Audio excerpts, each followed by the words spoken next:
সিনেমার box office এখনও ১০০ কোটি ছুঁতে পারেনি।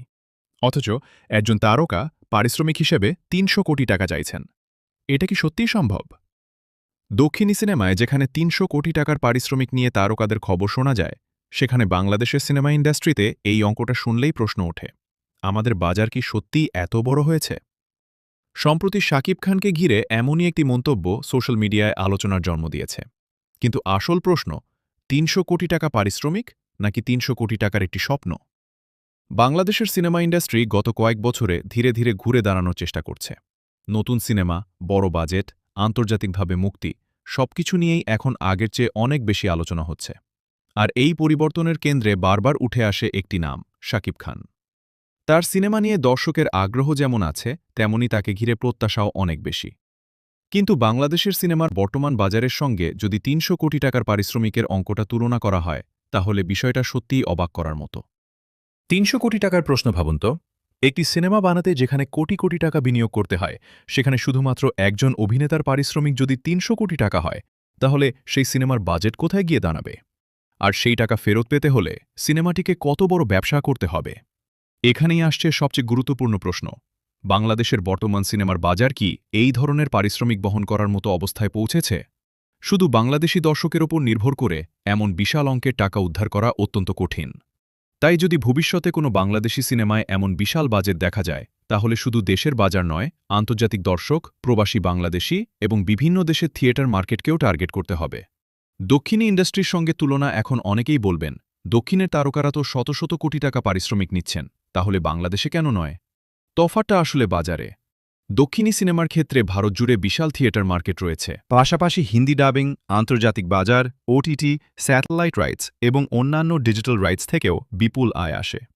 অর্থাৎ একজন বড় তারকার সিনেমা শুধু একটি অঞ্চলের দর্শকের ওপর নির্ভর করে না। বাংলাদেশেও যদি এই ধরনের বড় বাজেটের সিনেমা তৈরি করতে হয়, তাহলে একইভাবে একটি গ্লোবাল মার্কেট তৈরি করতে হবে। বাংলাদেশের সিনেমার সামনে কি করতে হবে? প্রথমত, সিনেমার মান বাড়াতে হবে। শুধু বড় তারকা থাকলেই হবে না, দর্শককে এমন একটি সিনেমা দিতে হবে যেটা তারা থিয়েটারে গিয়ে দেখতে চাইবেন। দ্বিতীয়ত, বাংলাদেশের সিনেমাকে আরও বেশি আন্তর্জাতিক বাজারে পৌঁছে দিতে হবে।